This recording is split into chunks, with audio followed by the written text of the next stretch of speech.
RSS-ஆல் வழிநடத்தப்படும் பாஜக மோடி அரசு மாநில அரசுகளை ஆளுநரை வச்சு கல்வியை கட்டுப்பாட்டில் வச்சிருக்கிறது என்ற முறைகேடு தடுக்கப்பட்டது. இந்த நீதிபதியிடம் போனால் தான் நம்மளுக்கு இந்த உத்தரவு கிடைக்கும் அப்படின்னு தீர்மானித்து பெஞ்சை அதை செட் பண்ணுற மாதிரி பண்ணி இந்த பெஞ்சில் கொண்டு போகிறதுக்கு என்னென்ன சித்து வேலையை பண்ணுமோ அத்தனை வேலையெல்லாம் பண்ணி அந்த பெஞ்சுக்கு கொண்டு போகிறது அப்படின்னு இந்த நீதிபதியிடம் இந்த வழக்கறிஞரை வைத்து இப்படி நடத்தினா இந்த உத்தரவு கிடைக்கும்னா அதுக்கு பேர் நீதித்துறையா?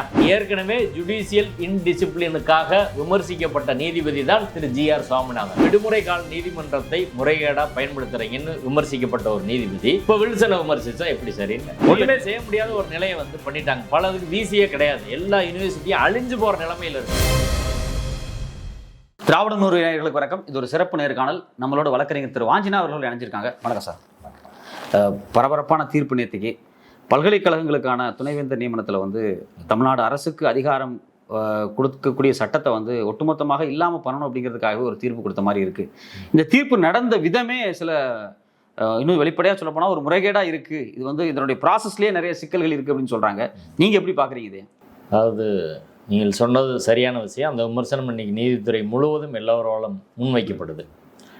இந்த வழக்கை தாக்கல் செய்த விதம், அதுக்கப்புறம் இந்த வழக்கை உயர்நீதிமன்ற பதிவுத்துறை அணுகிய விதம், அடுத்து நீதிபதிகள் நீதிமன்றத்தில் நடந்து கொண்ட விதம் எல்லாமே நீதித்துறையின் மாண்பை, மதிப்பை, கண்ணியத்தை சீர்குலைக்கிறதா இருக்கிறதா நான் பார்க்குறேன்.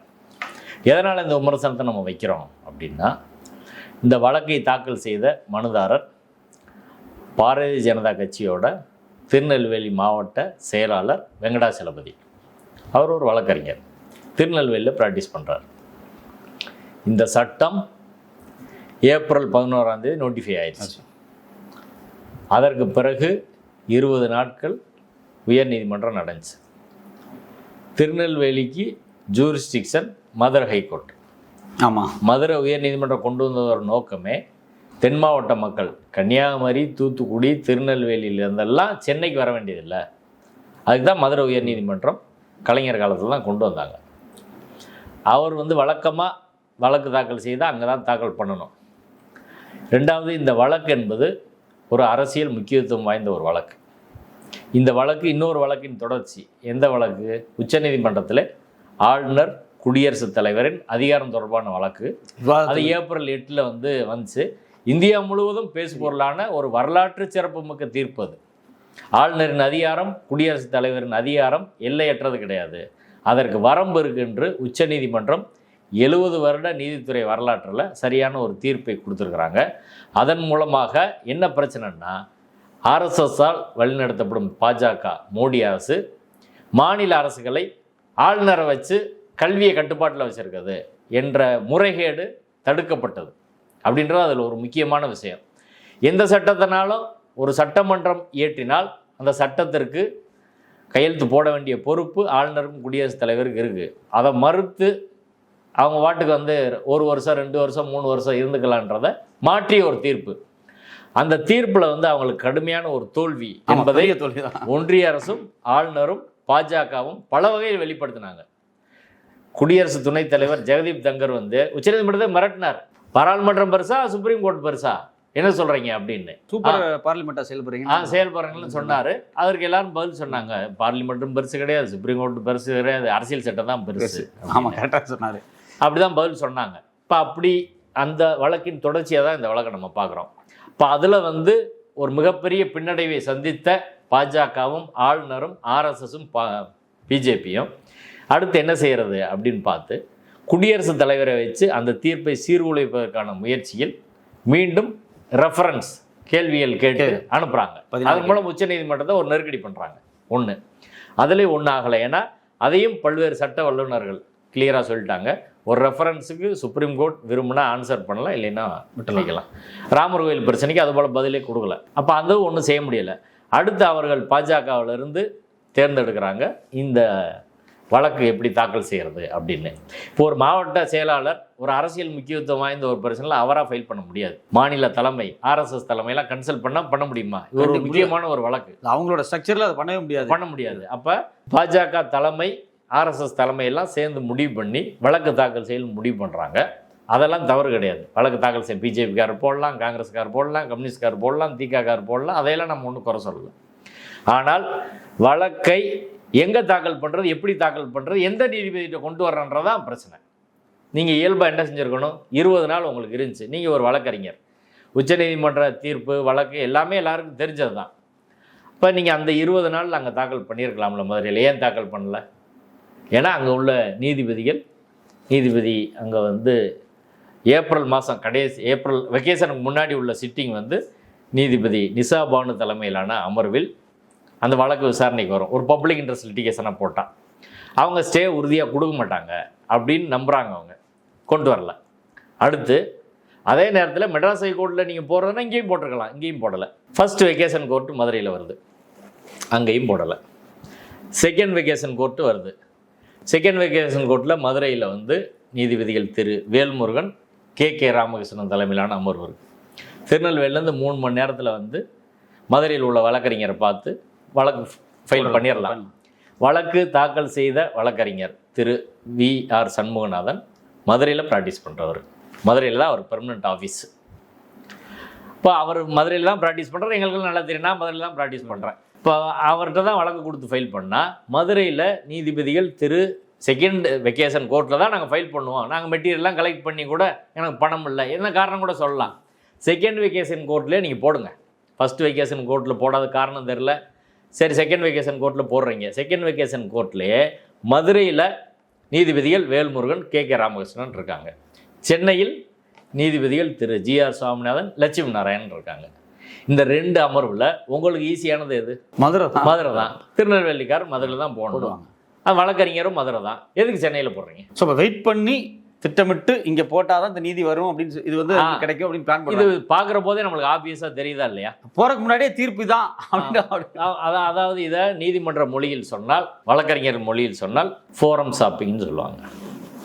அதாவது இந்த நீதிபதியிடம் போனால் தான் நம்மளுக்கு இந்த உத்தரவு கிடைக்கும் அப்படின்னு தீர்மானித்து பெஞ்சை அது செட் பண்ணுற மாதிரி பண்ணி, இந்த பெஞ்சில் கொண்டு போகிறதுக்கு என்னென்ன சித்து வேலையை பண்ணுமோ அத்தனை வேலையெல்லாம் பண்ணி அந்த பெஞ்சுக்கு கொண்டு போகிறது அப்படின்னு. ஏற்கனவே உச்சநீதிமன்றத்தில் இது போன்ற விவாதங்கள் வந்திருக்கு, விமர்சனங்கள் வந்திருக்கு. உச்சநீதிமன்ற நீதிபதிகளே சொல்லியிருக்காங்க, நம்மளாம் சொல்ல வேண்டியதில்லை. அருண் மிஸ்ரான்னு ஒரு நீதிபதி இருந்தார் பழைய மோடியோட முதல் பீரியடில், ஃபஸ்ட்டு பீரியடில். அப்போ நீதிபதி லோயா மரணம் தொடர்பான வழக்கு, அமித்ஷாவோட கொலை வழக்கை விசாரித்த நீதிபதி லோயா அவர்கள் மர்மமான முறையில் மரணம் அடைகிறார். அது தொடர்பான வழக்கு விசாரணை கேட்குறாங்க, அதையும் உச்சநீதிமன்றம் வந்து தள்ளுபடி செய்யுது. அப்போ அந்த நேரத்தில் என்ன நிறைய விமர்சனம் வந்துச்சு. குறிப்பாக 4 நீதிபதிகள் உச்சநீதிமன்ற சிட்டிங் ஜட்ஜஸ் வெளியில் வந்து பேட்டி கொடுத்தாங்க, கோர்ட் ஹவர்ஸ்லேயே பேட்டி கொடுத்தாங்க. இந்திய நீதித்துறை வரலாற்றில் இல்லாத ஒரு நிகழ்வு. அவங்க சொன்னாங்க, குறிப்பிட்ட சில நீதிபதிகளுக்கு மட்டும் ஒன்றிய அரசு தொடர்பான வழக்குகள், அதிகாரத்தில் உள்ளவர்கள் வழக்குகள் வந்து போகுது அப்படின்னு அருண் மிஸ்ரா பெஞ்சை தான் சொன்னாங்க, நீதிபதிகளே சொன்னாங்க. ஆமாம். அப்போ செலக்டிவாக சில பெஞ்சுக்கு வழக்குகள் கொண்டு போகிறது அப்படின்றது ஒரு மோசமான ஒரு நடைமுறை. நீதித்துறையை காலி பண்ணிடுற மக்கள் தான் நீதித்துறையை காப்பாற்றினா அவங்க கையெடுத்து கும்பிட்டாங்க. இப்போ பெலா திரிவேதின்னு ஒரு நீதிபதி, குஜராத்தை சார்ந்தவங்க. ஆமாம், அவங்க ஆஃபீஸராக இருந்தவங்க. அவங்ககிட்ட வழக்குகள் இப்படி தொடர்ச்சியாக அவங்ககிட்ட செலக்டிவாக போச்சுது. சந்தோஷ் பீரியடில் குறிப்பாக பொலிட்டிக்கல் இம்பார்ட்டன்ஸ் உள்ள வழக்கெல்லாம் அவங்ககிட்ட போச்சுது அப்படின்னு சொல்லி அந்த தீர்ப்புகளோட நிறைய கான்ட்ரவர்சியாக இருந்துச்சு. பிஜேபிக்கு ஃபேவராக இருந்துச்சு. ஆமாம், அதுவும் விமர்சனமாக வந்துச்சு. அதே போல் இதுவும் நடந்திருக்குமோ? ஏன்னா பாஜக தொடர்ச்சியாக அந்த வேலையை செய்கிறாங்க, மேலேருந்து கீழே வரை. அப்போ தமிழ்நாட்டில் உள்ள பாஜக தலைமையும் RSS தலைமையும் சேர்ந்து இந்த பெஞ்சை சூஸ் பண்ணுறது இருக்குல்ல, இது சரியா? நான் என்ன கேட்குறேன், ஒரு சாதாரண நீங்கள் ஒரு வழக்கு தாக்கல் பண்ணுறீங்கன்னா வக்கீல்கிட்ட போனால் எந்த ஜட்ஜிட்ட போட்டாலும் ஒன்று தானே. ஆமாம், இந்த ஜட்ஜிட்ட போனால் தான் வரணுன்ற ஒரு பேச்சு வருதுன்னு வைங்க. இந்த நீதிபதியிடம் இந்த வழக்கறிஞரை வைத்து இப்படி நடந்துனா இந்த உத்தரவு கிடைக்குன்னா அதுக்கு பேர் நீதித்துறையா? அது அரசியல் சட்டப்படியானதா? அப்படி கிடையாது அது. அப்போ 2 நீதிபதிகள்கிட்ட, நீதிபதி கே ராமகிருஷ்ணனை நீங்கள் நீதிபதி வேல்முருகன் கே ராமகிருஷ்ணனை நிராகரித்து நீதிபதி GR சுவாமிநாதன், லட்சுமி நாராயணனை பாஜக தேர்ந்தெடுக்க வேண்டிய தேவை அவசியம் என்ன, அதற்கான விளக்கம் என்ன? இதை நேற்று வில்சன் அவர்கள் நீதிமன்றத்தில் இது கிளியர் கேஸ் ஆஃப் ஃபோரம் ஷாப்பிங்னு சொன்னார். இந்த வார்த்தையை பயன்படுத்தினார், ஃபோரம் ஷாப்பிங்ன்ற வார்த்தையை பயன்படுத்தினார். அதற்கு இப்போ வந்திருக்கிற இடைக்கால உத்தரவில் ஒரு இடத்துல கூட பதில் கிடையாது. இப்போ ஃபோரம் ஷாப்பிங்னு அவர் சொல்லியிருக்காருல்ல, நீங்கள் அதை ரெக்கார்ட் பண்ணணும்ல, ரெக்கார்ட் பண்ணி அதுக்கு பதில் சொல்லணும்ல, அதை நிராகரிக்கணும்ல, இல்லை ஏற்றுக்கணும், ஏதோ ஒன்று சொல்லணும்ல. அதை ஏன் சொல்லலை அப்படின்றதான். இது ஃபோரம் ஷாப்பிங் ஃபஸ்ட்டு தடவை கிடையாது, இது 2வது தடவை எனக்கு தெரிஞ்ச. நேரடியாக மதுரை உயர்நீதிமன்றத்தில் இதற்கு முன்பாக நீதிபதி திரு ஜிஆர் சாமிநாதன் முன்பாக கரூர் மாவட்டத்தில் நெரூர்னு ஒரு கிராமம் இருக்குது. அங்கே சதாசிவ பிரம்மேந்திரர் அப்படின்னு சொல்லக்கூடிய ஒருத்தர் அடக்கமானதாக சொல்கிறாங்க. அங்கே ஒரு சடங்கு நடக்குது, எச்சில் இலையில் உருள்ற சடங்கு. ஏற்கனவே பிராமின் சாப்பிட்டு போட்டதில் மற்றவங்க உருள்றது, கேஸ் பிரச்சனை வந்தோடனையும் எல்லாரும் சாப்பிட்றாங்க எல்லாரும் உருள்றாங்கன்னு அவங்க கொண்டு வந்தாங்க. ஆனால் அப்படி தான் ஒரு சடங்கு கர்நாடகாவில் அப்படி ஒரு சடங்கு நடக்குது. அந்த சடங்கு ரொம்ப காலமாக நடந்துட்டு வந்தது. 2015 ஒருவர் கரூர்லேருந்து வழக்கு போட்டு, வழக்கறிஞர் தமிழ் ராஜேந்திரன் மூலமாக வழக்கு போட்டு, அந்த வழக்கில் மதுரை உயர்நீதிமன்றத்தின் 2 நீதிபதிகள் கொண்ட அமர்வு, மணிக்குமார் தலைமையிலான அமர்வில் அந்த சடங்கு வந்து ஆர்டிகல் 21 மனித மாண்புக்கு அடிப்படை உரிமைக்கு எதிரானது, கண்ணியத்துக்கு எதிரானு சொல்லி தடை பண்ணிட்டாங்க. அதுக்கப்புறம் 8 வருஷம் கழித்து நீதிபதி திரு ஜிஆர் சுவாமிநாதன் சிங்கிள் ஜட்ஜாக இருக்கும்போது அவர்கிட்ட அந்த வழக்கு போடுறாங்க. முதல்ல என்ன அவங்க பண்ணியிருக்கணும், டிவிஷன் பெஞ்சில் ஏற்கனவே ஒரு உத்தரவு இருக்குது, 2 நீதிபதிகள் கொண்ட அமர்வில் அந்த உத்தரவு இருக்கிற போது சிங்கிள் ஜட்ஜ் எப்படி அதே பிரச்சனையை விசாரிக்க முடியும்னு சொல்லுவாங்க. அப்போ ப்ராப்பர் லீகல் கோர்ஸ் உங்களுக்கு என்ன, either you have to file a review. அந்த ஏற்கனவே நீதிபதி மணிக்குமார் தலைமையிலான அமர்வு 2015 கொடுத்த தீர்ப்பை மறு ஆய்வு செய்ய கோரி அங்கே போடலாம், ரிவ்யூ போகலாம். அதர்வைஸ் சுப்ரீம் கோர்ட்டில் அப்பீல் ஃபைல் பண்ணலாம். இதான உங்களுக்கு ரெமடி. இந்த 2 ஃபோரத்தையும் அவங்க தவிர்க்கிறாங்க. சிங்கிள் பெஞ்சு போகிறாங்க, டிவிஷன் பெஞ்சிலையும் ரிவ்யூ போடல, சுப்ரீம் கோர்ட்டுக்கு போகாமல் சிங்கிள் ஜட்ஜிட்ட வந்து சூஸ் பண்ணி நீதிபதி ஜிஆர் சாமிநாதன்ட்ட போகிறாங்க. 1 வருஷத்துக்கு முன்னாடி அந்த வழக்கில் ஏப்ரல் 29, இதே வெக்கேஷன் டைம், ஏப்ரல் 29 வந்து அந்த வழக்கு வந்து 30ஆம் தேதி அந்த வழக்கு போடுறாரு. இதே போல் பதில் மனுக்கு டைம் கேட்குறாங்க, பதில் மனுக்கு டைம் கொடுக்கல. ரெவென்யூ மட்டும் பார்ட்டியாக சேர்க்குறாங்க. போலீஸை பார்ட்டியாக சேர்த்தா அந்த வழக்கு நீதிபதி திரு புகழேந்தி முன்னாடி போகும். அதே போல் ஹெச்ஆர்என்சியை பார்ட்டியாக சேர்த்தா நீதிபதி திரு சி சரவணன் முன்னாடி போகும். இந்த 2 பெஞ்சையும் தவிர்க்கிறாங்க. தவிர்த்து தாளை முத்தரசு என்னும் வழக்கறிஞர் மூலமாக இதை ஃபைல் பண்ணி நீதிபதி திரு ஜிஆர் சாமிநாதன் முன்னாடி ரெவென்யூ டிபார்ட்மெண்ட்டும் பார்ட்டியாக சேர்க்குறாங்க. மறுநாள் 30ஆம் தேதி அவர் என்ன பண்ணுறாருன்னா போலீஸை பார்ட்டியாக சேர்த்து ஜட்ஜ்மெண்ட் ரிசர்வ் பண்ணி மே 18ஆம் தேதி நிகழ்ச்சினா 17ஆம் தேதி உத்தரவு போடுறாரு. அடுத்த நாள் நிகழ்ச்சி நடந்துருது. அப்போ இது எப்படி நடக்குதுன்னு பாருங்க. ரிட் ரூல்ஸ் படி வந்து மெட்ராஸ் உயர்நீதிமன்ற ரிட் விதிமுறைகளின்படி கவுண்டர் ஃபைல் பண்ணுறதுக்கு டைம் கொடுக்கணும். 2வது இந்த தீர்ப்பில் வந்து இன்றைக்கி உள்ள இடைக்கால தீர்ப்பில் அவர்கள் வந்து வழக்கறிஞர் வில்சனை வந்து கிரிட்டிசைஸ் பண்ணி சொல்கிறாங்க. அதில் ஒரு முக்கியமான ஒரு கிரிட்டிசைஸ் வந்து we do not need lectures from P. Wilson அப்படின்னு சொல்கிறாங்க. எது தொடர்பானா ஜுடிஷியல் டிசிப்ளின் தொடர்பாக. வில்சன் என்ன ஆர்குமெண்ட் வைக்கிறாருன்னா, உச்சநீதிமன்றத்தில் இதே யூஜிசி ரெகுலேஷன் தொடர்பான வழக்கு உச்சநீதிமன்றத்தில் நிலுவையில் இருக்குது. ஆர்டிகல் 32 நாங்கள் ஃபைல் பண்ணியிருக்கிறோம், ஸ்டேட் கவர்மெண்ட் ஃபைல் பண்ணி இருக்குது. சேம் இந்த யூஜிசி விரிமையில் இப்போ இந்த உயர்நீதிமன்றத்தில் இப்போ உள்ள வழக்கு என்னென்னா, தமிழ்நாடு அரசு சட்டத்திருத்தம் கொண்டு வராங்கல்ல, பல்கலைக்கழகங்களில் வேந்தராக ஆளுநர் இருக்கிறாரு, துணைவேந்தர் நியமிக்கும் அதிகாரம் அவருக்கு இருக்குது. வேந்தர்ன்றது இன்னைக்கு வரை அவர் தான் வேந்தர். ஆனால் துணைவேந்தர் நியமிக்கும் அதிகாரம் மட்டும் அரசாங்கத்துக்கு மாற்றப்பட்டிருக்கு. இதான் அமெண்ட்மெண்ட். இப்போ அவங்களோட ஆர்குமெண்ட் என்னென்னா, ஒன்றிய அரசின் சட்டம் யூஜிசி ஆக்ட், அது கீழே உள்ள ரெகுலேஷன்ஸ், இது ஒன்றிய அரசு ஏற்கனவே சட்டம் இயற்றிருக்கு, தமிழ்நாடு அரசின் அமெண்ட்மெண்ட் அதுக்கு முரணானது அப்படின்றதா அவங்களோட வழக்கு. இப்போ இந்த ஒன்றிய அரசின் யூஜிசி விதிமுறைகள் செல்லுமா செல்லாதான்னு சொல்லி உச்சநீதிமன்றத்திலே வழக்கு தாக்கல் செய்து நிலுவையில் இருக்குது. அந்த விதிமுறைகளே செல்லுமா செல்லாதான்ற உச்சநீதிமன்றத்தில் இருக்கிற போது நீங்கள் இதை விசாரிக்கக்கூடாது அப்படின்னு சொல்லி உச்சநீதிமன்றத்தில் மறுபடியும் ஒரு ட்ரான்ஸ்ஃபர் பெட்டிஷன் போட்டு அதை தலைமை நீதிபதி முன்னாடி மென்ஷன் பண்ணி அவங்க சொல்கிறாங்க, சேர்த்து உயர்நீதிமன்ற வழக்கையும் எடுத்துக்கங்க, உச்சநீதிமன்றம் எடுத்து ஒரு வழக்கை அவங்க எப்படி விசாரிக்கிறாங்கன்னு நீங்கள் அங்கே போய் அதவே சொல்லுங்கள், மெமோ போடுங்கன்னு அவங்க சொல்லிட்டாங்க. அதை வில்சன் வந்து சொல்கிறார். சொல்லி அப்படி நீங்கள் இதையும் மீறி நீங்கள் விசாரிச்சிருந்தீங்க, ஏன்னா இது ஜுடிஷியல் இன்டிசிப்ளின், அது நீதித்துறை ஒரு மரபும் மீறினதாக இருக்கும், ஒரு முறையற்ற செயலாக இருக்கும் அப்படின்னு அவர் சொல்கிறார். அதுக்கு தான் அவங்க பதில் சொல்கிறாங்க, we do not need lectures from Wilson அப்படின்னு சொல்கிறாங்க. இப்போ நான் இப்போ மதுரை உயர்நீதிமன்ற வழக்குக்கு வரேன் திரும்ப. இதே போல் இன்றைக்கி சொல்கிறார் நீதிபதி திரு ஜிஆர் சாமிநாதன் அவர்கள், அங்கே டிவிஷன் பெஞ்சில் ஏற்கனவே ஒரு உத்தரவு இருக்கும்போது சிங்கிள் ஜட்ஜாக எப்படி எடுத்தார், இதில் அவரை கண்டிச்சிருக்கிறாங்க. அடுத்து நாங்கள் அதில் அப்பீல் போகிறோம். அர்ச்சகர் மாணவர் சங்க தலைவர் வழக்கறிஞர் ரங்கநாதனை வச்சு நாங்கள் போகிறோம். ஸ்டேட் கவர்மெண்ட் அப்பீல் போகிறாங்க. அந்த அப்பீலில் தீர்ப்பு வந்திருக்கு. நீதிபதி திரு சுரேஷ்குமார் அருள்முருகன் தலைமையிலான அமர்வில் அந்த வழக்கு வருது. அந்த வழக்கில் அவங்க வந்து மிக தெளிவாக சொல்லியிருக்கிறாங்க, ஒன்ஸ் வந்து டிவிஷன் பெஞ்ச் எடுத்துருச்சுன்னா அதுக்கான ரெமடி அப்படின்றது வந்து இன்னொரு டிவிஷன் பெஞ்சு கூட அதை விசாரித்து இதுக்கு மாறுபடலாம்.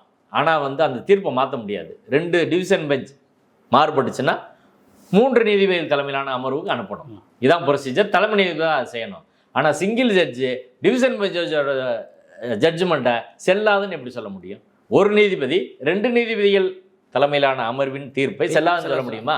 இப்போ ஹைகோர்ட் சுப்ரீம் கோர்ட் ஜட்ஜ்மெண்ட்டை செல்லாதுன்னு சொல்ல முடியுமா? சொல்ல முடியாது. அப்போ ஜுடிஷியல் ஹையரார்கி இருக்கு. உச்ச நீதிமன்றத்துக்கு உயர் நீதிமன்றம் கட்டுப்பட்டது, உயர் நீதிமன்றத்துக்கு மாவட்ட நீதிமன்றம் கட்டுப்பட்டது. உச்ச நீதிமன்றத்தில் 7 நீதிபதிகள் தீர்ப்பு, 3 நீதிபதிகளின் தீர்ப்பு வந்து 7 நீதிபதிகளின் தீர்ப்பு இவங்களை கட்டுப்படுத்தும். அதுக்கு இவங்க 5 ஜட்ஜு 7 ஜட்ஜு 13 ஜட்ஜு கொடுத்தா அதுக்கு இவங்க கட்டுப்படுத்தா இருக்கணும். 2 நீதிபதிகள்லாம் அது கட்டுப்படணும். அதான் ஒரு ஜுடிஷியல் டிசிப்ளின். அப்படி இல்லைன்னா இந்த சிஸ்டமே குழஞ்சு போயிடும். அப்போ வில்சன் அவர்களை வந்து அவர் விமர்சிக்கிறாங்க 2 நீதிபதிகளும். ஆனால் நீதிபதி திரு ஜி.ஆர். சுவாமிநாதன் அவர்கள் ஏற்கனவே ஜுடிஷியல் இன்டிசிப்ளினாக நடந்திருக்கிறார்ன்றதுக்கு அந்த தீர்ப்பு ஒரு உதாரணம். உயர் நீதிமன்றத்தின் 2 நீதிபதிகள் தலைமையிலான அமர்வு அதை பதிவு செஞ்சுருக்கிறாங்க. அவர் ஏற்கனவே இது தவறுன்னு சொல்லியிருக்கிறாங்க. இது ஒன்று. 2வது, உச்ச நீதிமன்றத்தில் இந்த திங்கட்கிழமை ஒரு வழக்கு. என்ன வழக்குன்னா சவுக்கு சங்கர் வழக்கு. ஆமாம், சவுக்கு சங்கர் ஒரு வழக்கு செகண்ட் வெக்கேஷன் கோர்ட்டில் போடுறாரு. அது என்னன்னு தெரில. வெக்கேஷன் கோர்ட்டில் மட்டும் சவுக்கு சங்கர் வழக்கு போடுறாரு. போன வெக்கேஷன் கோர்ட்லேயே அவர் வழக்கு போட்டார். இந்த வெக்கேஷன் கோர்ட்லேயும் வழக்கு போடுறாரு. அந்த வழக்கெல்லாம் வெக்கேஷன் கோர்ட்டில் நீதிபதி திரு ஜி.ஆர். சாமிநாதன் முன்னாடியே வருது. இது எதேச்சியாக தான் நடக்குதுன்னு நம்ம புரிஞ்சுக்கிறோன்னு நினைக்கிறேன். அவர் போன தடவை வழக்கு போட்டார். அப்போ தான் நீதிபதி ஜி.ஆர். சாமிநாதன் சொன்னார், என்னை 2 பேர் வந்து அதிகாரமிக்க நபர்கள் நெருக்கடி பண்ணாங்க சவுக்கு சங்கர் வழக்குக்கு அப்படின்னு. நெருக்கடி யார் பண்ணால் இன்னைக்கு வரையும் அவர் சொல்லலை. ஒரு நீதிபதியே வாய்க்கிறது சொல்லணுமா இல்லையா? சொல்லணும். அதான ஒரு நீதித்துறையின் மாண்பை காக்கக்கூடிய ஒரு விஷயம். அப்பயே நம்ம கேட்டோம், நீங்கள் அதை சொல்லுங்கள், விசாரணைக்கு உத்தரவிடுங்க. அப்போ யார் மிரட்டினா? 2 தரப்பு தான். ஒன்று சவுக்கு சங்கருக்கு பிஜேபி அதிமுக ஆதரவாக நிற்குது, திமுக அரசு நடவடிக்கை எடுக்குது. ஒன்று திமுக தரப்புலன்னு சொல்லியிருக்கணும், இல்லை பிஜேபி அதிமுக தரப்புலன்னு சொல்லியிருக்கணும். இது யாருன்னு சொல்ல வேண்டியதானே? என்ன தடை இருக்குது ஒரு நீதிபதிக்கு? அப்போது ஒரு சராசரி ஆள் போனால் நீங்கள் பிடிச்சி கண்டெம்ப்ட் உள்ள போட்டுருவீங்க. ஹைலி பிளேஸ்டு பர்சன்ஸ், சமூகத்தில் மிகுந்த மதிப்புமிக்க நபர்கள் இவரை அணுகுனாங்களா? மதிப்புமிக்க நபர்களை இவர் வெளியே சொல்ல மாட்டார், ஏன்னா அவங்கள கண்டெம்ப்ட் வரும். இப்போ இப்படியான ஒரு அணுகுமுறையை கடைபிடித்த ஒரு நீதிபதி இதை 3வது நீதிபதி திரு ஜெயச்சந்திரன் போகிறபோது அதே வழக்கில் அவர் விமர்சிச்சிருக்கார். அப்போ ஏற்கனவே ஜுடிஷியல் இன்டிசிப்ளினுக்காக விமர்சிக்கப்பட்ட நீதிபதி தான் திரு ஜி.ஆர். சுவாமிநாதன். டிவிஷன் பெஞ்சு விமர்சிச்சுக்கிறாங்க. அதே போல் நீதிபதி ஜெயச்சந்திரன் அவரை விமர்சனம் பண்ணியிருக்கிறாரு. சமூகத்தில் பல்வேறு தரப்பும் அவர் மேலே விமர்சனங்கள் வச்சுருக்கிறாங்க. ஆனால் அவர் இப்போ வில்சனை இப்படி பார்த்து சொல்கிறார். ஏன் வில்சன் அதை அவர் சொன்னார்னா, உச்சநீதிமன்றத்தில் சவுக்கு சங்கர் வழக்கு இதே பெஞ்சு நீதிபதி திரு ஜி.ஆர். சுவாமிநாதன் லட்சுமி நாராயணன் பெஞ்சில் போன வாரம் அவங்க சிட்டிங்கை உட்காராங்க. 4 வெக்கேஷன் சிட்டிங் மே மாதத்தில். ஃபஸ்ட்டு சிட்டிங் மே முதல் வாரத்தில், 2வது வாரம், இது 3வது வாரம், இப்போ அடுத்து 4வது வாரம் இருக்குது. 2-3 வாரத்தில் இந்த 2 நீதிபதிகள் உட்காடுறாங்க. 2வது வாரத்தில் சவுக்கு சங்கர் அந்த வழக்கு போடுறாரு. அது என்ன வழக்குன்னா, செல்வ பெருந்தகையை தொடர்புபடுத்தி அவர் தொடர்புள்ள ஒரு நிறுவனம் வந்து பணத்தை முறைகேடு பண்ணிட்டாங்க, பட்டியல் சமூகத்துக்கு கொடுத்த பணம் அப்படின்றத அவங்க கேஸு. அந்த வழக்கில் இடைக்கால உத்தரவு கொடுக்குறாங்க. அதுக்கு எதிராக உச்சநீதிமன்றத்துக்கு தமிழ்நாடு அரசு போகுது. தமிழ்நாடு அரசின் வழக்கை உச்சநீதிமன்ற தலைமை நீதிபதி திரு கவாய் தலைமையிலான அமர்வு ஏற்று அவங்க இன்ட்ரீம் ஸ்டே கொடுக்குறாங்க. அது மட்டும் கிடையாது, அவங்க ஒரு அறிவுறுத்தல் சொல்கிறாங்க, இந்த வழக்கை அவசரகதியாக விசாரிக்க வேண்டிய அவசியம் தேவை என்ன. அது யாருக்கு அதை சொன்னாங்க? இதே நீதிபதிக்கு தான் சொன்னாங்க. ஜி.ஆர். சுவாமிநாதன் தலைமையிலான அமர்வுக்கு தான் அதை சொல்கிறாங்க. நெசசரி பார்ட்டியே நெசசரி ஒரு வழக்கில் யார் முக்கியமான தரப்போ எந்த நிறுவனம் மோசடி செய்ததாக சொல்கிறாங்க, அவங்களே பார்ட்டியாக சேர்க்கல சவுக்கு சங்கர். அந்த வழக்கில் நீங்கள் இன்ட்ரீம் ஆர்டர் போடுறீங்களே, ஒரு விடுமுறைக்கான அமர்வில் இதை எடுக்க வேண்டிய தேவை அவசியம் இல்லை, பார்ட்டியும் கேட்காம நீங்கள் எதுக்கு உத்தரவு போடுறீங்கன்னு அதை ஸ்டே பண்ணிவிட்டு திரும்ப பார்ட்டியை சேர்த்து முறையாக விசாரிங்கன்னு இதே நீதிமன்றத்துக்கு உச்ச நீதிமன்ற தலைமை நீதிபதி அறிவுறுத்தல் வழங்கி இருக்கிறார். அது எல்லாத்துலேயும் ரிப்போர்ட் ஆகிருக்குது. அப்போ நீங்கள் விடுமுறை கால நீதிமன்றத்தை முறைகேடாக பயன்படுத்துகிறீங்கன்னு விமர்சிக்கப்பட்ட ஒரு நீதிபதி இப்போ வில்சனை விமர்சித்தா எப்படி சரின்னு தொடர்ச்சியாக நிறைய இடத்துல வில்சனை கோட் பண்ணியிருக்காங்க. வில்சனை ஆமாம். அப்புறம் இன்னொரு இடத்துலையும் வந்து சொல்கிறாங்க, பேரா 31ல் இந்த இன்னைக்கு கொடுத்துருக்க தீர்ப்பில், we say with utmost sadness and regret. The approach of Wilson was one of obstruction and not assistance. On the other hand, the learned AG offered his assistance by addressing the court. அப்படின்னு சொல்கிறாங்க. இது ஒரு senior council மேலே இப்படி சொல்ல வேண்டிய அவசியம் தேவையும் கிடையாது. வில்சன் அவர்கள் அவர் உயர்கல்வித்துறைக்கு ஆஜராகிறார். அவங்க ஸ்டாண்டாக அவர் பேசுகிறாரு. ஒரு வழக்கில் ஒரு சட்டத்தை, தமிழ்நாடு சட்டப்பேரவையின் சட்டத்தை தடை செய்கிற போது உச்சநீதிமன்றத்தில் அந்த வழக்கை ஏற்கனவே வாதிட்ட வழக்கறிஞர் அவர் ஃபைட் பண்ண தானே செய்வார். நீங்கள் டைமே கொடுக்கலைன்னா அவர் என்னன்னு கேட்டார், நாளைக்கு போடுங்கன்னார். இன்றைக்கி போட சொன்னார். இன்றைக்கி சிட்டிங் இருக்குல்ல, இன்றைக்கி போடுங்க, நான் 2 மணி நேரம் எனக்கு நான் பேச வேண்டிய இருக்குன்னா இன்றைக்கி கொடுக்குறதுல என்ன பிரச்சனை? அதை கூட கொடுக்கலைன்னா அவர் கேட்பாரா கேட்க மாட்டாரா? கவர்மெண்ட் நாளைக்கு அவர் கேட்குமா இல்லையா? அப்போ ஒரு கிளைண்ட்டுக்கு ரெப்ரசன்ட் பண்ணுறாரு. கவர்மெண்ட் இந்த விஷயத்தில் தீவிரமாக அரசாங்கம் இந்த விஷயத்தை எடுத்துக்குது. ஏன்னா ஹையர் எஜுகேஷன் தொடர்பான விஷயம், பல ஆயிரம் மாணவர்களின் நலன் தொடர்பான விஷயம். ஏற்கனவே ஆளுநர் RN ரவி இதை வச்சு மிகப்பெரிய அரசியல் பண்ணி எல்லா யூனிவர்சிட்டியும் குட்டிச்சவராக்கிட்டாங்க. 5 வருஷம் ஒன்றுமே செய்ய முடியாத ஒரு நிலையை பண்ணிட்டாங்க. பலதுக்கு வீசியே கிடையாது. எல்லா யூனிவர்சிட்டியும் அழிஞ்சு போகிற நிலைமையில் இருக்குது. அப்போ RSS பார்ப்பனிய சித்தாந்தம், ஆளுநர் ரவி, பிஜேபி எல்லாம் தமிழ்நாட்டு மக்களுக்கு, அது பள்ளி கல்வித்துறை இருந்தால் நிதி கொடுக்காம கொள்ளு, உயர்கல்வித்துறையாக இருந்தால் அரசியல் பண்ணி காலி பண்ணு, இதான் அவங்களோட இது. அப்போ ஒட்டுமொத்த தமிழ்நாடு மக்களுக்கு கல்வி கிடைக்கக்கூடாதுன்றது அவங்க நோக்கம். அப்போ அந்த நோக்கத்தை எதிர்த்து போராடக்கூடிய ஒரு அரசாங்கம் இந்த வழக்கில் உறுதியாக நிற்பாங்களா மாட்டாங்களா? அதான் ப்ரிஃபரன்ஸ் கொடுப்பாங்க. அதுக்கு தான் அதிகமான முக்கியத்துவம் கொடுத்தா அவங்க ஃபைட் பண்ணுறாங்க. அப்படி உறுதியாக சொல்கிற போது அவர் மட்டும் இல்லை, ஏஜியும் அதை ரெக்வஸ்ட் பண்ணார். ஈவன் ஏஜி என்ன ஒரு கட்டத்தில் சொன்னார்னா, வாக் அவுட் பண்ணிட்டு கூட நாங்கள் போயிருப்போம் அப்படின்னு சொன்னார். அதை நீதிபதி கூட கேட்டார், என்ன வாக் அவுட்னு சொல்கிறீங்க அப்படின்னா, இல்லை நீங்கள் நாங்கள் டைம் கேட்குறோம், பதில் மனு தாக்கல் செய்வதற்கு கால அவகாசம் 2 வார நாள் கொடுங்கன்னு கேட்குறோம், நீங்கள் அதை மறுக்கிறீங்க. ஆனால் அதற்கப்புறம் நீங்கள் என்ன சொல்லுவீங்கன்னா, ஒரு கட்டத்தில் வில்சன் டைம் கேட்குறாருங்க. ஆர்கியூமெண்ட் நேற்று ஒரு 4 மணிக்கு தொடங்கி 6 மணி வரை நடந்துச்சு. முழுசாக நான் பார்த்தேன் அந்த வழக்கு விசாரணையை. வில்சன் டைம் கேட்குறாரு. அப்போ ஜட்ஜஸ் என்ன சொல்கிறாங்கன்னா, ஏஜி ஆர்கியூ பண்ணிட்டாரு, நீங்கள் எதுக்கு டைம் கேட்குறீங்கன்னு சொல்கிறாங்க. அப்போ ஏஜி சொல்கிறாரு, நான் ஆர்கியூ பண்ணலை, கவர்மெண்டோட ஸ்டாண்டு ஆர்கியூமெண்ட் கிடையாது, நாங்கள் டைம் தான் கேட்குறோம், பதில் மனு தாக்கல் செய்யாமல் எங்களால் வாதிட முடியாது, எங்களுக்கு உரிய கால அவகாசம் கொடுக்கணும். நீதிபதி திரு GR சாமிநாதன் பார்த்து ஏஜி சொன்னார், நீங்கள் ASGயாக இருந்தீங்க, ஒன்றிய அரசின் வழக்கறிஞராக மதுரை உயர்நீதிமன்றத்தில் நீதிபதி ஆகிறதுக்கு முன்பாக நீதிபதி திரு GR சாமிநாதன் அவர்கள் இருந்தார். 5 நாளில் ஒரு சட்டத்துக்கு எதிராக கவுண்டர் ஃபைல் பண்ண முடியுமா? கவர்மெண்ட் இன்ஸ்ட்ரக்ஷன் வாங்க ஃபைல் பண்ண முடியுமா? ப்ராக்டிக்கலாக சாத்தியமானு அவர்கிட்ட கேட்டார். அதுக்கு அவர் பதில் சொல்லலை. இப்போ நடைமுறையில் எங்களால் தாக்கல் பண்ண முடியாது, அதனால் நான் ஆர்கியூமெண்ட் பண்ணலை. நீங்கள் ஜட்ஜ்மெண்ட்டில் நான் ஆர்கியூ பண்ணதான் எழுதினீங்கன்னா நாளைக்கு சுப்ரீம் கோர்ட்டுக்கு போனால் அது பிரச்சனையாகும், அதனால் நான் ஆர்கியூ பண்ணல. சிம்பிளாக நான் இது மாதிரி எங்கள் நிலைப்பாடை மெமோவாக ஃபைல் பண்ணிவிட்டு வாக் அவுட் பண்ணிட்டு கூட நான் போயிருக்க முடியும், ஆனால் நீதிமன்றத்தின் மீது உள்ள மரியாதைனால் நான் செய்யலைன்னு அவர் சொன்னார். இப்போ நீதிபதி லட்சுமி நாராயணன் அவர்கள் கேட்டார், என்ன வாக் அவுட்லாம் நீங்கள் சொல்கிறீங்க அப்படின்னா, சட்டசபை மாதிரி வாக் அவுட்டை நான் சொல்லலைங்க, எங்கள் ஸ்டாண்டு நாங்கள் இன்றைக்கி ஆர்கியூ பண்ண முடியாதுன்றதான் எங்கள் ஸ்டாண்டு அப்படின்னு ஏஜி சொன்னார். அப்போ வில்சன் அவர்கள் என்ன சொன்னாரோ அதை ஏஜி வேறு மொழியில் சொன்னார். அவ்வளோதான் விஷயம். சரிங்களா? வில்சனை கண்டிக்கிறீங்க, ஏஜியை பாராட்டுறீங்க அப்படின்னா, ஏஜி பிராமின்றதுனால அப்படி நடத்துறீங்களா, வில்சன் நான் பிராமினால் இப்படி நடத்துறீங்களான்ற கேள்வி வருமா வராதா? 2 இடத்துல வில்சன் அப்படி சொல்ல வேண்டிய, வில்சனோட லெக்சர் எங்களுக்கு தேவையில்லை அப்படின்னு சொல்ல வேண்டிய அவசியம் என்ன வந்திருக்கு? அவர் கோர்ட்டில் நடத்துகிற முறையே வில்சனை கொஞ்சம் கீழே நடத்துகிறாங்க, ஏஜியை ஒரு மதிப்பாக நடத்துகிறாங்க. அது சரியா? ஜட்மெண்ட் குறித்து பேசும்போது மைக்கெல்லாம் ஆஃப் பண்ணிட்டாங்க, அவர் கேட்டிருக்காரு அப்படின்னு சொல்கிறாங்க. ஆமாம், வில்சன் கேட்குறாரு. ஏன்னா சுப்ரீம் கோர்ட் அவர் அங்கே தான் இருக்கிறாரு, ஆர்டர் கொடுத்தா தான் சுப்ரீம் கோர்ட்டில் ஃபைல் பண்ண முடியும். அப்படி கேட்குற போது, ஆர்டர் டிக்டேட் பண்ணுற போது மைக் ஆஃப் பண்ணிட்டாங்க. அப்போ அவர் கேட்குறாரு, என்ன ஆர்டர் அப்படின்னா, இப்போ இவ்வளோ நேரம் ஆர்கியூ பண்ணி என்ன ஆர்டர்னு தெரிஞ்சுட்டு கேட்பாங்கல்ல, கண்டிப்பாக அதை நீங்கள் இதில் பார்த்துக்கோங்க, நெட்டில் அப்லோட் பண்ணும்போது பார்த்துக்கோங்க. அப்படின்னா ஓப்பன் கோர்ட்டில் என்ன டிக்டேட் பண்ணுறீங்கன்னு எங்களுக்கு தெரியணும்ல, அதுக்கு தானே ஓப்பன் கோர்ட் சிஸ்டம். நீங்கள் ஓப்பன் கோர்ட்டில் டிக்டேட் பண்ணாமல் ரிசர்வ் பண்ணி மறுநாள் ஆர்டர் நீங்கள் சொல்லுங்கள், பிரச்சனை கிடையாது. ஓப்பன் கோர்ட்டில் டிக்டேட் பண்ணால் அது மக்களுக்கு தெரியணும், அதுக்கப்புறம் உள்ளே போய் மாற்றக்கூடாதுல்ல. அதை நீங்கள் போய் ஜட்மெண்ட்டை நெட்டில் பார்த்துங்க அப்படின்னா அப்படின்னு ஒரு சீனியர் கவுன்சில் இழிவுபடுத்துகிற மாதிரி பேசுகிறதுன்றது சரி கிடையாது. அதனால் வில்சனோட லெக்சர் தேவையில்லை. வில்சன் ஜுடிஷியல் டிசிப்ளினை ஃபாலோ பண்ணணும்னு சொன்னார், ஆனால் ஜுடிஷியல் டிசிப்ளினை இவங்க ஃபாலோ பண்ணணுன்றதான் ஏற்கனவே உள்ள வழக்கு, எச்சிலை வழக்கு, இப்போ சவுக் சங்கர் வழக்கில் உச்சநீதிமன்ற தலைமை நீதிபதி சொன்னது, அதெல்லாம் இப்போ தலைமை நீதிபதி சொன்ன ஒரு வார்த்தையே இவங்க நிராகரிக்கிறாங்க. ஏன்னா வில்சன் சொல்கிறாரு, நான் தாங்க பர்சனலாக போய் சொன்னேன், அப்போது உயர்நீதிமன்றத்தில் இந்த விஷயத்தை சொல்லி மனு போடுங்கன்னு தலைமை நீதிபதி சொன்னார். அதுக்கு பிறகு நீங்கள் இப்படி பண்ணுறீங்க, நீங்கள் விசாரிக்க வேணாம் அப்படின்னு சொன்னதுக்கும் அவர்கள் அதை நிராகரித்தார்கள். இதை எப்படி நம்ம புரிஞ்சுக்கிறது? தலைமை நீதிபதி மகாராஷ்டிராவுக்கு போகிறார், பிஜேபி கவர்மெண்ட் அங்கே இருக்குது. பொதுவான மரபு என்ன? ஒரு உச்சநீதிமன்ற தலைமை நீதிபதி, குடியரசுத் தலைவர், பிரதமருக்கு இணையான பொறுப்பு கொண்ட ஒரு நபர், அவங்களுக்கே பதவி பிரமாணம் பண்ணி வைக்கிற இவர் தான்.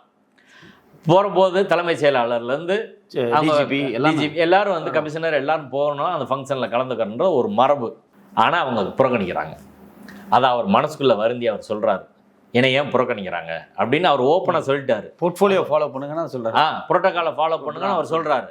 அப்போ உள்ளுக்குள்ளே என்னென்னா, என் தலித்துன்றதால நீ புறக்கணிக்கிறியா பிஜேபி கவர்மெண்ட் அப்படின்றத அவர் வேற வெளியில் வெளிப்படுத்துகிறார். திருமாவளவன் அதை ஓப்பனாக சொல்லிட்டாரு, தலித் என்பதால் வந்து அவரை புறக்கணிக்கிறீங்களா? பிஜேபி தலித்துகளை இப்படி தான் நடமா, என்ன பொறுப்பில் இருந்தாலும். இதுக்கு முன்னாடியே அது போல் அவங்க நடத்தியிருக்கிறாங்க. முர்மு வந்து இன்னைக்கு குடியரசுத் தலைவராக இருந்தாலும் கூட ராமர் கோயில் விஷயத்தில் அவங்களை எப்படி நடத்துனாங்கன்னு நம்மளுக்கு தெரியும். அப்போ பட்டியல் சமூகம், பழங்குடி மக்கள், மைனாரிட்டி எல்லாத்தையும் பாஜக ஒரு மேல்தட்டு மேல் சாதி மனப்பான்மையில் தான் அணுகுன்றது நம்மளுக்கு தெரிஞ்சது தான். அதுக்கு நீ தலைமை நீதிபதிக்கு இது நடந்திருக்குது. திருமாவளவன் அதை விமர்சனம் பண்ணியிருக்காரு. இப்போ நம்மளுக்கு என்ன கேள்வின்னா, அதே போல் ஒரு அணுகுமுறையை உச்சநீதிமன்ற தலைமை நீதிபதி சொல்கிறாருன்னு சொல்லி ஒரு மூத்த வழக்கறிஞர் சொல்கிறாரு, பர்சனலாக என்கிட்ட சொன்னாருங்க, நான் அதை அவங்கள்ட்ட சொல்கிறேன்னு சொன்ன போகிறவங்க கூட அதை நிராகரித்து விட்டு இவர்கள் சொல்கிறது இருக்குல்ல. அப்படி சொன்ன சுப்ரீம் கோர்ட்டு, ஹைகோர்ட்டில் எல்லாம் ஓரல் மென்ஷனிங்கே ஏற்றுக்குருவாங்க. நீங்கள் வந்து ரிட்டனாக எல்லாத்துக்கும் கேட்க மாட்டாங்க. ஒரு சீனியர் கவுன்சில் ஓவரலாக சொன்னாலே அதுக்கு மதிப்பு கொடுக்கணும். அவர் நாளைக்கு தவறாக சொல்லியிருந்தால் அவர் அதில் நீதிமன்ற நடவடிக்கைக்கு உள்ளாவார், கண்டெம்ட்டு. இப்போ வில்சன் ஒரு சீனியர் கவுன்சில் வந்து சொல்கிறாரு, நான் தாங்க நேரடியாக சொன்னேன், சீஃப் ஜஸ்டிஸ் ஏன்ட்ட தான் சொன்னார்னா, அந்த சீஃப் ஜஸ்டிஸின் வார்த்தைகளை இவர்கள் இதே நீதிமன்றத்துக்கு வழங்க அறிவுரையை வந்து புறக்கணிக்கிறாங்க. 2 விஷயத்தில். ஒன்று சவுக் சங்கர் கேஸ்லையும் சொல்கிறாங்க, அர்ஜென்ட்டாக அதை விசாரிக்க வேண்டியதில்லைன்னு. 2வது இந்த வழக்கில் இப்படி சொல்லுங்கன்றாங்க. அதை இவங்க புறக்கணிச்சாங்கன்னா அப்போ ஒரு தலித்துன்றதுனால அவர் வார்த்தையை புறக்கணிக்கிறீங்களா அப்படின்ற கேள்வி வருமா வராதா? இல்லை, கண்டிப்பாக வரும். நீங்கள் சொல்கிறத மொத்தமாக பார்க்கும்போது பார்த்தீங்கன்னா, ஆர்எஸ்எஸ் வந்து இந்தியாவினுடைய பிஎம்ஓ ஆஃபீஸாக இருக்கட்டும், காம்படிட்டிவ் கமிஷனாக இருக்கட்டும், இல்லை எலெக்ஷன் கமிஷனாக இருக்கட்டும், ஃபினான்ஸ் கமிஷன், எல்லாத்தையுமே வந்து ஒரு கட்டுப்பாடுகளை கொண்டு போயிட்டாங்க. கடைசியாக நமக்கு இருக்கக்கூடிய நம்பிக்கை வந்து எப்பவுமே ஒரு நீதித்துறை. இதுக்குள்ளே இப்படி நடக்குது அப்படின்னு கேட்கும்போது ரொம்ப அதிர்ச்சியாக இருக்குது. இதை வந்து எப்படி தடுக்கிறது? இது குறித்தான பொது உரையாடலை எப்படி நிகழ்த்த முடியும்? அதாவது இப்போ ஒரு இதுக்கு முன்னாடி சூழ்நிலை வேறு. இன்னைக்கு ஒன்றிய அரசில் ஒரு பாசிச சிந்தனை கொண்டவர்கள் பாசிச அரசாங்கத்தை நடத்துகிறாங்க. இப்போ நீங்கள் ஏற்கனவே உள்ள வழிமுறையிலேருந்து அவரை எதிர்கொள்ள முடியாது. நீதித்துறையில் காவி சிந்தனை கொண்டவர்கள் தீவிரமாக ஊடுருவிருக்காங்கன்றது எல்லாருக்கும் தெரிஞ்சது. அது ஒன்றும் ரகசியமெல்லாம் ஒன்றும் கிடையாது. நீதிபதி ஜிஆர் சாமிநாதன் ஆர்எஸ்எஸ்லேருந்து வந்தவுடனே அவர் வெளிப்படுத்திக்கிறாரு. ஆளுநர் ரவியோட பல நிகழ்ச்சி, பாண்டேவோட பல நிகழ்ச்சி, ஹெச்ராஜாவோட பல நிகழ்ச்சி, ஏபிவிபியோட நிகழ்ச்சி, ஏபிவிஎஸ் அவங்களோட அட்வொகேட் விங்கோட நிகழ்ச்சி, எல்லாத்துலேயும் அவங்க கலந்துக்கிறாங்க. ஒன்றும் அதில் வந்து வெளிப்படையாக தான் அவங்க பண்ணுறாங்க. திராவிட இயக்கத்தை வெளிப்படையாக வெறுப்போடு தான் அவர் வந்து அணுகிறாரு.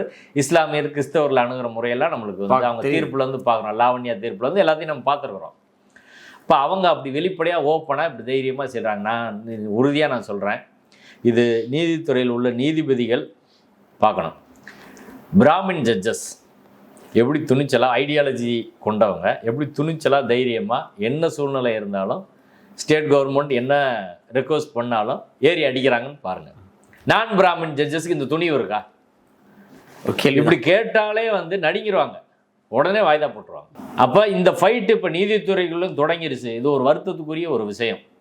நீதித்துறைக்குள்ளே பிராமின் வெர்சஸ் நான் பிராமின்ற ஒரு போக்கு போகிறது, நீதித்துறைக்கும் சித்தாந்த ரீதியாக கொண்டு வர்றதுன்றது வந்து இவங்க துவங்கி வச்சுருக்கிறாங்க. பிஜேபி அந்த ஃபோரம் சூஸ் பண்ணி கொண்டு வர்றது அப்படின்றத இவங்க அங்கீகரிக்கிறது இருக்குல்ல, அது ஒரு தவறான ஒரு அணுகுமுறை. 2வது விஷயம் வந்து இன்றைக்கி நீதிபதிகள் நடவடிக்கைகள் வந்து கேள்விக்கு உள்ளாக்கப்படணும்னு நான் சொல்கிறேன். அது ஒரு புனிதமானவர்கள்லாம் கிடையாது. உச்சநீதிமன்ற நீதிபதிகளே சொல்லியிருக்காங்க, உச்சநீதிமன்றத்தில் தவறு நடக்கிறது.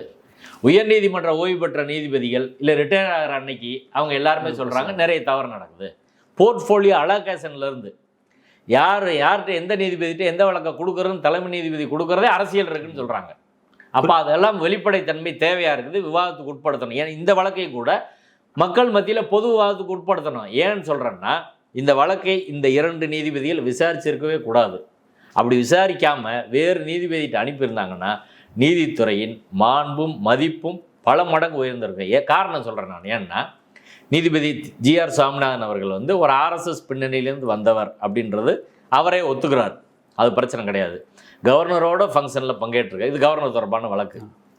அப்போ பிஜேபி சார்ந்த ஆதரவு இந்துத்துவா அது சங் பரிவார அமைப்புகள் நிகழ்ச்சியிலும் கலந்துக்கிறார். அப்போ அவர் அது தொடர்பான வழக்குகளை வந்து விசாரிக்கிறது வந்து பொருத்தம் கிடையாதுன்றது ஒன்று.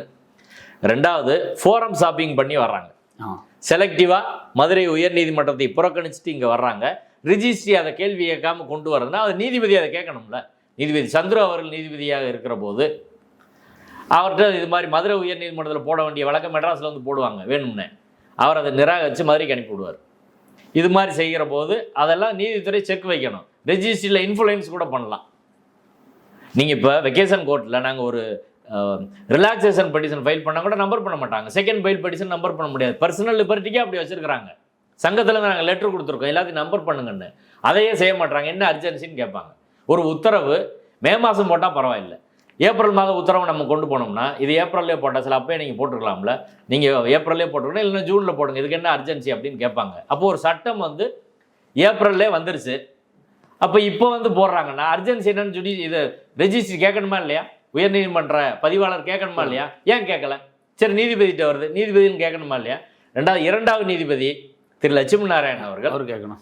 அவர் வந்து ஏற்கனவே இதே ஆளுநர் RN ரவியால் சிண்டிகேட் மெம்பராக எம்ஜிஆர் யூனிவர்சிட்டிக்கு அவர் போட்டிருக்காங்க வழக்கறிஞராக இருக்கிற போது.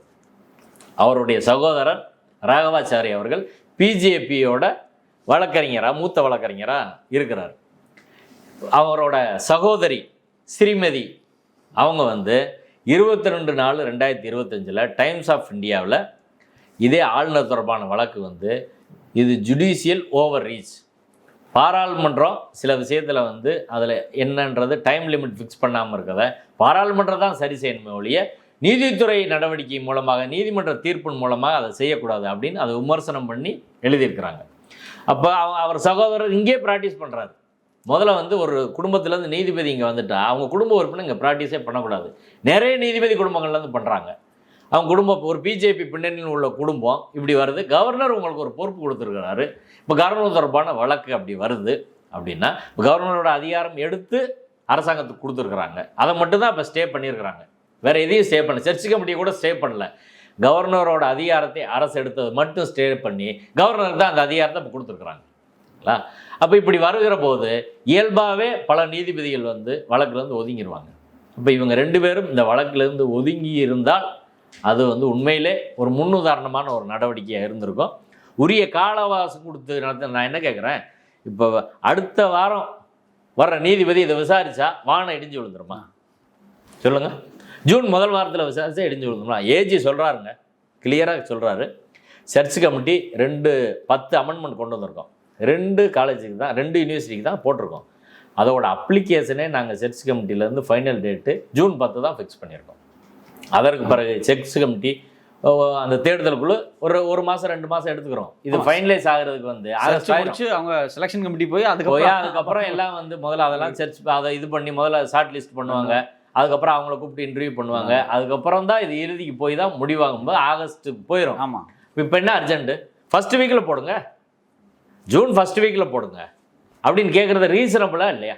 தமிழக அரசின் தலைமை வழக்கறிஞர் டைம் கேட்டது, வில்சன் அவர்கள் டைம் கேட்டது ரீசனபிளாக இல்லையான்னு சொல்லுங்கள். இந்த ரீசனபிளான கோரிக்கையை உயர்நீதிமன்றம் நிராகரிக்க என்ன காரணம் சொல்லியிருக்காங்க? அர்ஜென்சி என்னன்னு சொல்லணும்ல. இப்போ நாளைக்கு விசி அப்பாயின்மெண்ட் பண்ண போகிறாங்கனாலும் இன்றைக்கி போட்டுக்கலாம்.